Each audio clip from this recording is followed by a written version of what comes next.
Hi, it's Nick Warburton from ImproveMyMindset.com. I wanted to take a little time just to talk to you about children and mental health. Now, I watched a programme this week on the BBC about children suffering with mental health issues, how the NHS in this country is there trying to look after them, and how it's often failing for children as well. Now, naturally, with any media programme, there's going to be a bias showing how things are failing. But to see some of the issues that some of the children are having, I find it very upsetting. I'm very passionate about making sure children are okay. I've spent 20 years in education as a college lecturer. I've worked with children from 14-year-olds upwards, and I've seen what they go through. You know from yourself growing up that you encounter so many things. Not only are you just growing within yourself, and there's a change in hormones, you are the sum of your environment.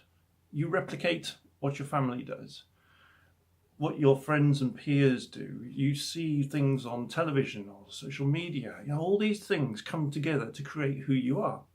And that's all fair and good, but we also need to be aware of what there is out there that is creating their environment. Now, when children grow up, generally there are three main environments. And so the first environment is the home environment. It's how mum, dad, parent, guardians, whoever it is around them, how they interact with them. They're going to pick up on that and be educated from that. That becomes them, their character. The second place is school. Now, a school environment, they spend many hours there, day after day, right the way through until they're 16 years old, and then possibly into further education. So during that time, they're open to all sorts of things. Yes, we give them the standard reading, writing, arithmetic, and other aspects and different subjects. That is an important place for them to learn and to learn about themselves. But sometimes I think that area fails because, yes, they go to school and the teachers are under pressure to teach the subject.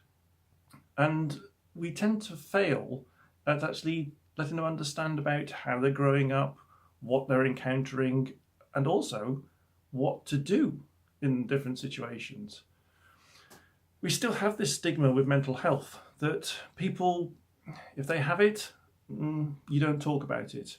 And it's something we hide away, we put it under the carpet, and we say nothing. And for some people, it's just the usual phrases of pull yourself together, suck it up, you think you've got troubles, try mine, all these different things, and we give it a stigma. Yes, recently we are improving that and we are talking about it a lot more, and if you look across social media, lots of people are sharing different posts saying, we're aware of it, and if you need to talk to me, kettle's on. That's brilliant, because that is starting to take the stigma away. But we're not doing it to the kids. And the kids are the most vulnerable because they react to everything that's around them.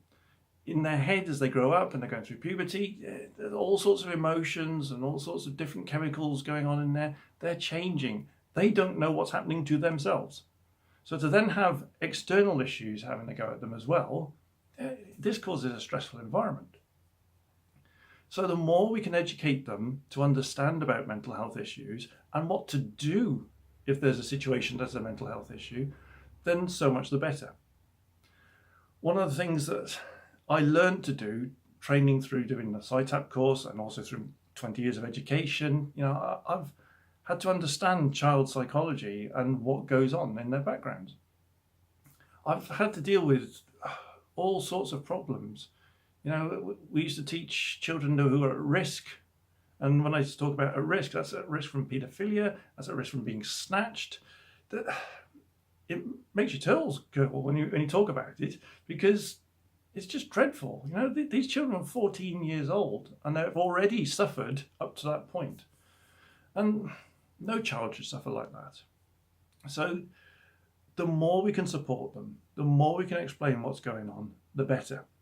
And if we can give them techniques to cope as well, that's brilliant.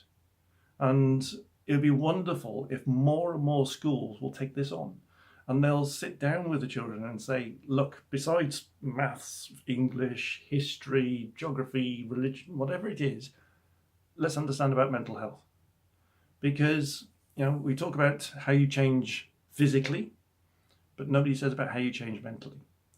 And again, I am so passionate about this, and that's why I wanted people to spread the word and say, it's okay if you're not okay. Because we can give them techniques. You've seen previous videos where I've done breathing techniques. That will do.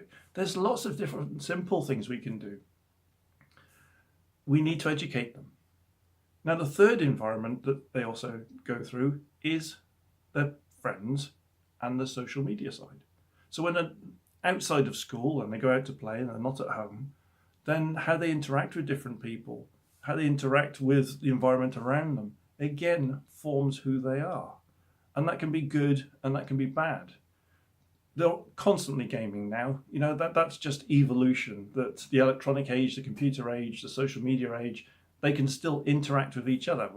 When you're as old as I am, you went out on the bike and you just messed around in the woods, you cycled across a field, you bought some sweets, you hung out at the recreation park.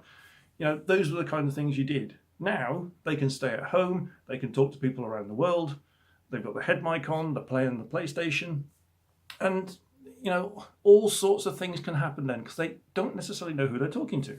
Now, I'm sure you already understand that, but they don't. And so, I've had to explain it to my son. You've probably had to explain it to your children, and it may be a concern for you too. But in any of these three environments, it is so simple to create a problem or a mental health issue for a child. It can be a throwaway comment, and that happens quite often with eating disorders. It can be they replicate something that's happened in their environment or something they've seen on their TV. And again, it becomes part of their programming because they're absorbing everything at the time. They're becoming who they're going to be. So again, we have to be aware of what's going on. But if these things do happen, and it does, and they start to suffer, it becomes bigger and bigger and bigger for them because they don't know how to cope. And so things become more and more negative. And because of the feelings they're going through at the time, hormonal imbalances and what have you, then they need to have that support. And that needs to be at home so that people understand and say, okay, if there's a problem, let's sort it out. It needs to be in the school because that's where they spend a lot of their time. So teachers need to be aware of it. Teachers need to be educated in it because not all the teachers are able to recognise it because they haven't been taught it. They may be brilliant at teaching their subject matter, but not everybody has been as fortunate as me and other people to recognise what's going on. So again, that's something that needs to be put in place by the school and by the government. Now, what can I do? Good question. I would love to be able to help everybody because I just enjoy helping everybody. That's why I went into teaching. That's why I have other companies that do things that help people. And it's why I do things like psy-tap. I love psy-tap. You've probably recognised that by now. I've invested a lot of time, I've invested money, I've bought resources, I continually learn about it, as I do other subjects as well. But I'm so passionate about it. And yes, I share it all the time and I promote it and probably people go, oh, here he goes again. But if people know about it, then people can do something with it. Because if we go back to that programme that was on BBC, some people are having to wait 16 weeks just to get an appointment. 16 weeks for a child is a massive amount of time. You remember when you were a kid and you were waiting for Christmas, and it seems to be forever before Christmas came. Now, Christmas just seems to fly by. It seems to be every other month. But for a child, 16 weeks is a long time. A lot can happen in that time. So yes, the NHS is there to help them. And if they're fortunate enough and they've got a great person, a great doctor, then they'll get fixed.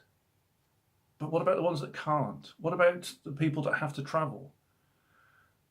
That's where I can come in, because I can either speak to the parent or I can speak to the child and we can look at what needs doing and get things fixed rapidly so that the child isn't suffering. That's my main concern, is the child suffering. No child should suffer. And from when my time in teaching, there was an act of every child matters. And that's absolutely true. They shouldn't slip through the net. They shouldn't get missed. They need to understand it's okay to speak to a teacher and say, something's wrong, I need some help. They need to be able to go home and speak within their family members and say, something's not right. What happens now? What do I do? Can you help me? So if I can help you, please get in touch. It might be that we just need to have a quick chat. And it doesn't mean that I'm going to have to charge you for it. It just means that we can help the child. The parents can suffer as well. If a child is going through some sort of traumatic experience and the parents don't know what to do, well, again, they need support because it's traumatic for the parents. So again, talk to me. Let me see if I can help you. Now, I know this has been quite a long video and I'm ranting away because of my passion to make sure that children are okay. But please, get in touch and let's see what we can do. If it's not me that can help, I can point you in the direction of somebody else. It's not just me that does psy-tap. There's a couple of hundred of us that can, around the country and around the world, that can actually be here to help. So let me know. I can talk to you via Skype. We can email. There's always a way. But more than anything, we need to make sure that these children grow up in the right environment and understanding that, yes, there's challenges ahead of you. No, it's not always easy, but this is how you can cope with it. So I'll stop now before I do another half hour of just ranting away. Go to improvemymindset.com if you want a bit of information. Get in contact with me on social media. You find me on Facebook quite regularly. There's always a way to find me. But please, get in touch. Let's make sure these kids are okay. See you soon.